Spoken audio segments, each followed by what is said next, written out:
to my channel. It's me, your host, Paper Izzy, and I'm bringing you more human-generated art. Today we're about to go into the Target and buy Halsey's new album, The Great Impersonator, and look at it, and I'm so excited, so let's go. Okay, I got it. We had to ask one of the employees to look for it because it said they had it in stock, but it wasn't on the shelf. But they just didn't put it out, which is cool. I get it. But yeah, here it is. We got it. We did it. Ooh, I like the artistic direction for this album. The booklet does not look very thick, so I don't like that. But oh well. Like little thingy there. It says the stuff on the front. Again, here's the disc, the discus H5. That's cute because it's her 5th album. That makes a lot of sense, I guess. Is it her 5th album? Badlands, Hopeless Fountain Kingdom, Manic. I can't have love, I want power. Okay, it's her 5th album. Okay, Halsey's face. Order now. Join the show. Buy a limited edition mask of Halsey's peeled face and wear it to the next show. The person next to you is going to wish they could wear someone else's face for a day. Just tie some string to the provided ear holes and become another person with their own existential problems. Love that.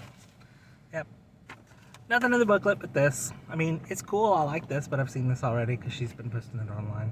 So, she loses some points on that. That's kind of disappointing because I love getting a CD to look at the stuff in it. You know, it's a physical thing, so that's depressing. But it's fine. I understand. It's the world we live in. Not everyone can do it like Sabrina Carpenter's doing it. Do this anymore. This is not normal. I'm very happy with this.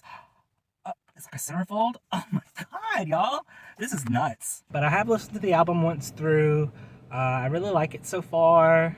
It's very heartbreaking and oddly very relatable, especially I don't know. The song Lucky came out literally when I was on the way home from Pennsylvania from when my mom died.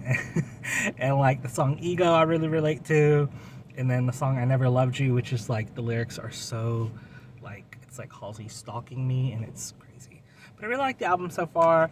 And I'm going to draw the album cover, so we're going to get to that now. All right, let's get into the drawing and into the review, shall we? Okay, so I talked a little bit about the album, but I'm going to go in full depth here. First track on the album is Only Living Girl in LA.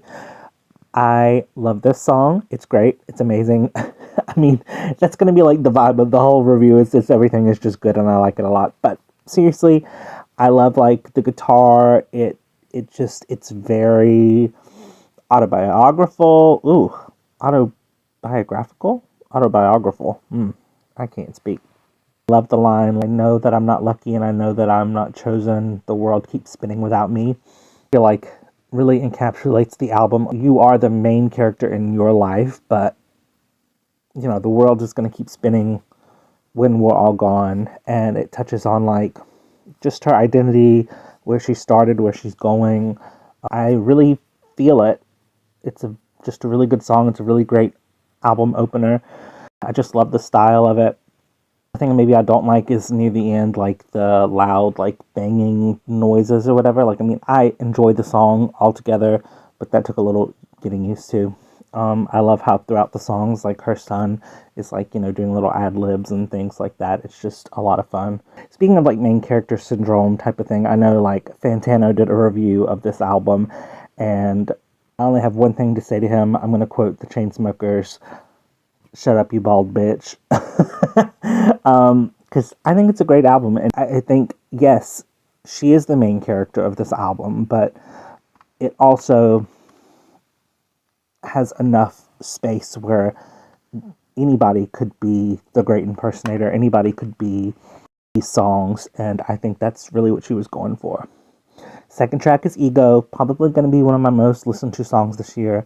I am in love with this song.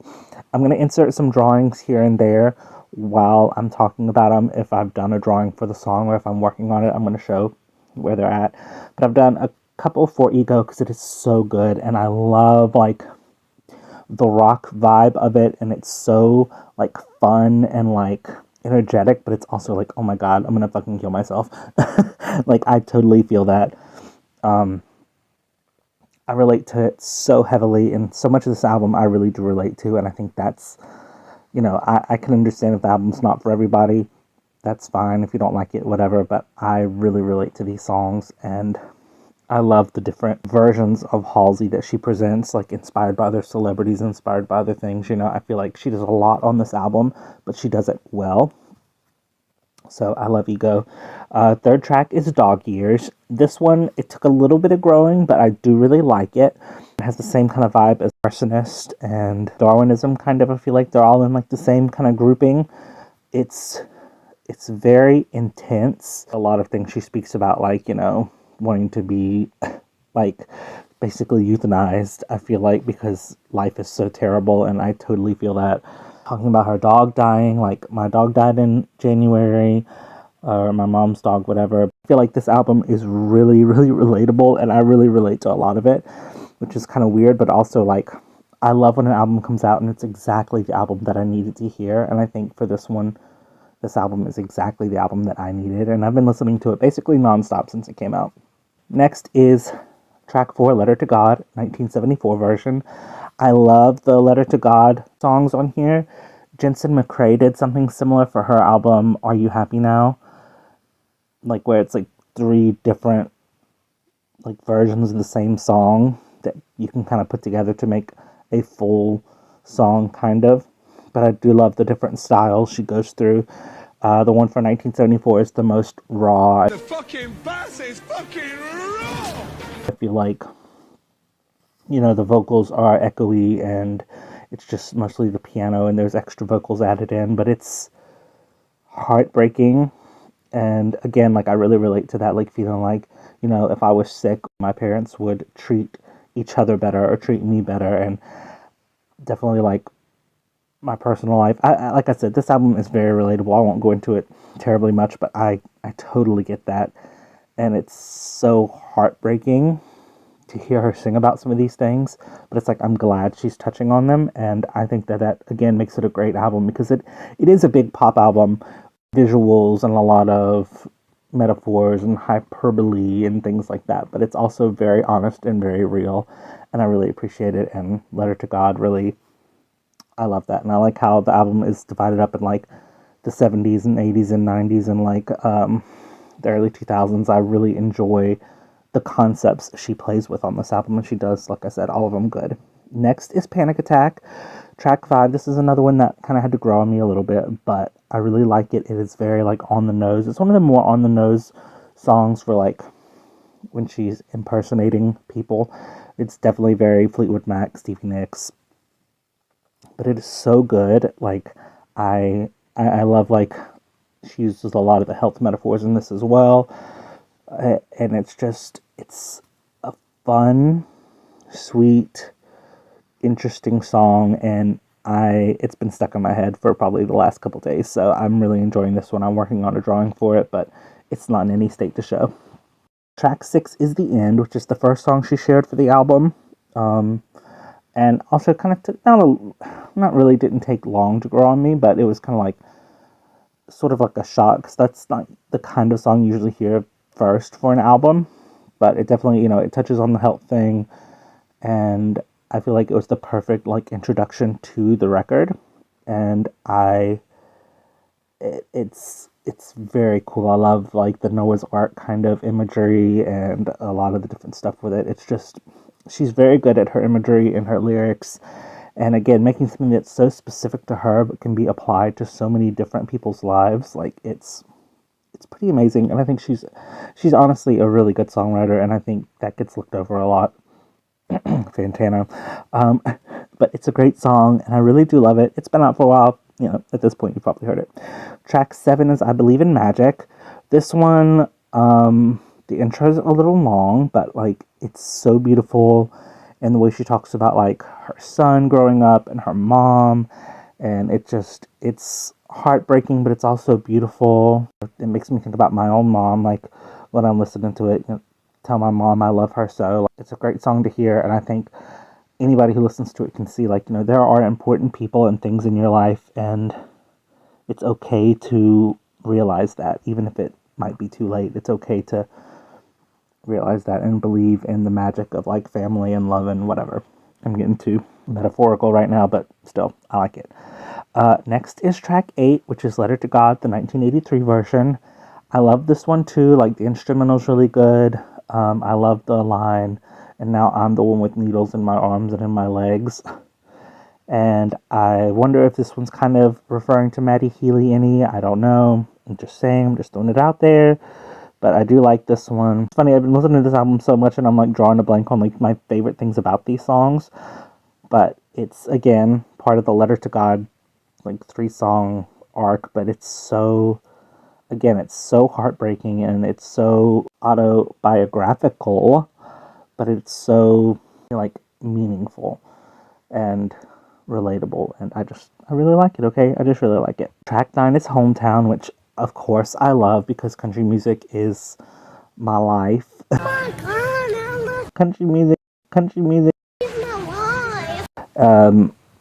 It's supposed to be like Dolly inspired, which I see, and also I feel like it was kind of an easy connection to make, but it's a great song. It's so beautiful, and again, it's very autobiographical, but it's so good, and it's so beautiful, and it's heartbreaking too. But I love it so much, and I love the lyric, the American dream is staying young forever. It really, the imagery is so vivid, and it tells such a true, like, touching story, and in that way it is very Dolly Parton, I feel like, and it's just a good song. I just love country music, so it's good. I like it. Next track is I Never Loved You, which is track 10. This one hit me like a ton of fucking bricks. Like I kind of mentioned in the intro, but just like the lyrics about like she never made it, like the doctor couldn't save her or whatever. It's like, it's crazy to hear. Like, I know it's metaphorical and like relates to her health journey, but how it relates to my life too is like crazy.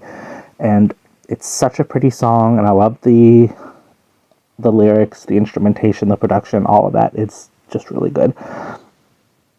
And again, it's so relatable, and I love that, like, I never loved you in vain. Like, things went wrong, and we might not get along now or whatever, but it's like, I never loved you in vain. Like, I always really did love you, and I love that sentiment regardless of, like, where it's pointed.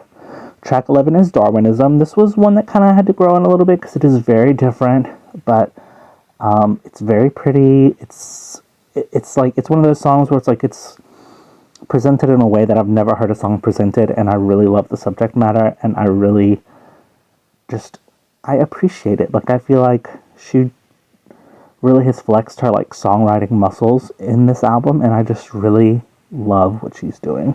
Next track is track 12, Lonely is the Muse, which has already been out, but it is so good. It channels, like, Evanescence, and I really love how, like, it's angry, it's vulnerable, it is a great song. The performance she did with Vivo is really good for it. It really fits on the album, and it's very, If I Can't Have Love, I Want Power.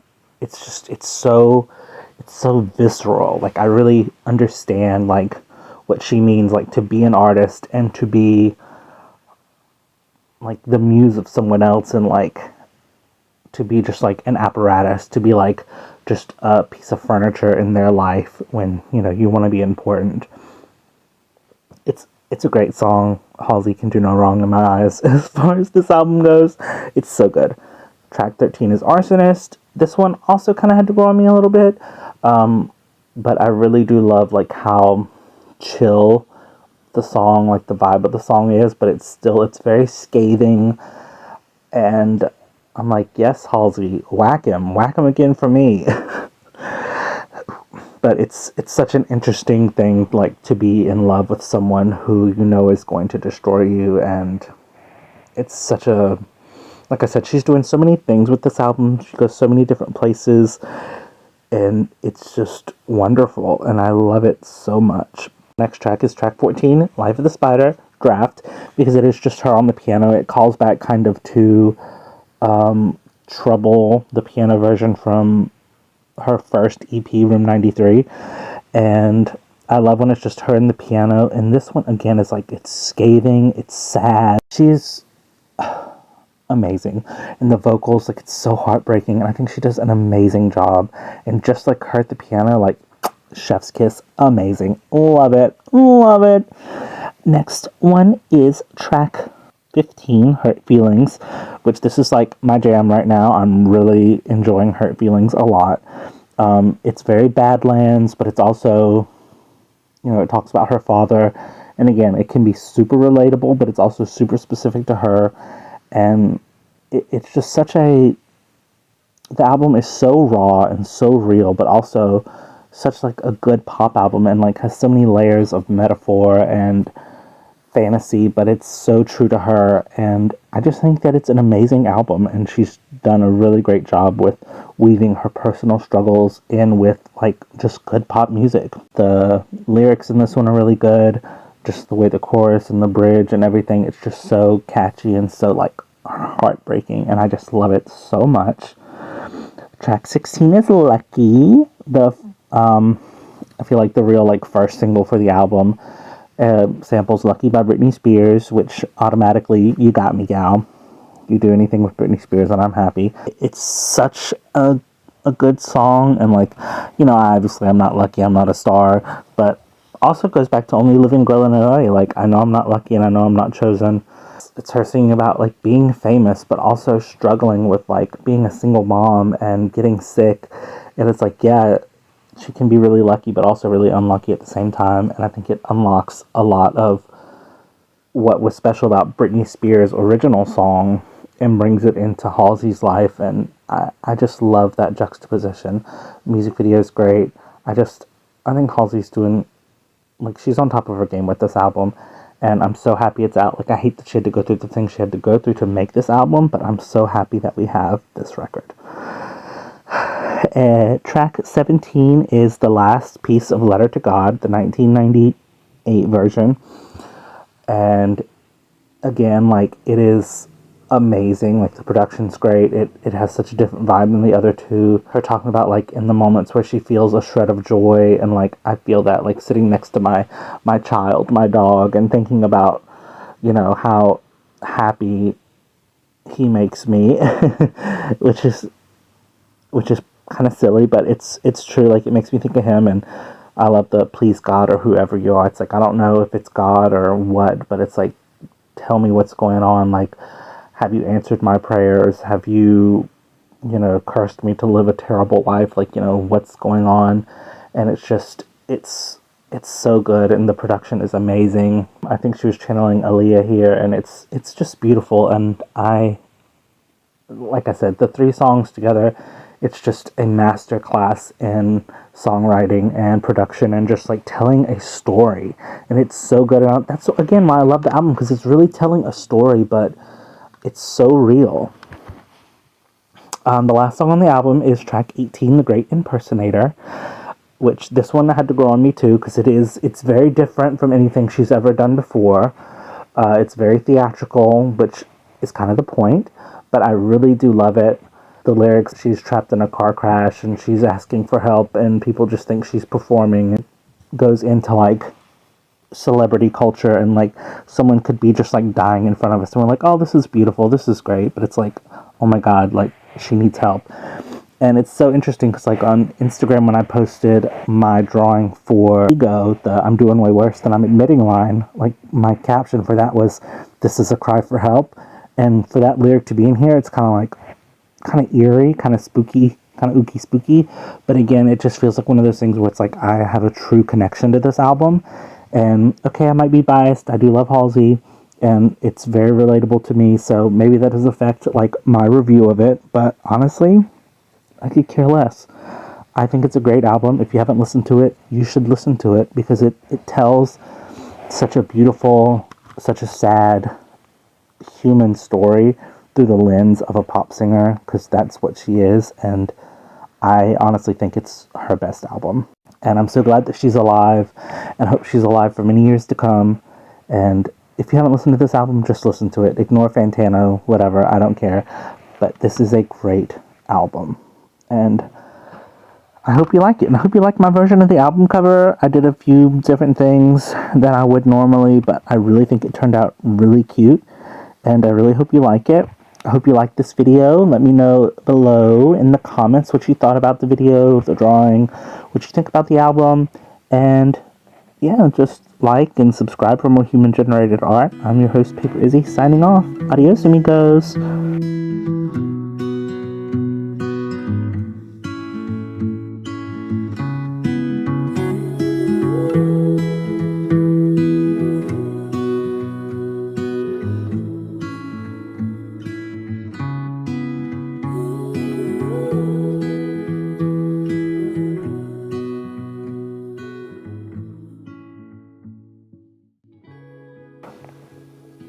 And enjoy some of the beauty, glamour, drawing shots. And I love you. Bye.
Okay. Yeah. Hey, is this thing on?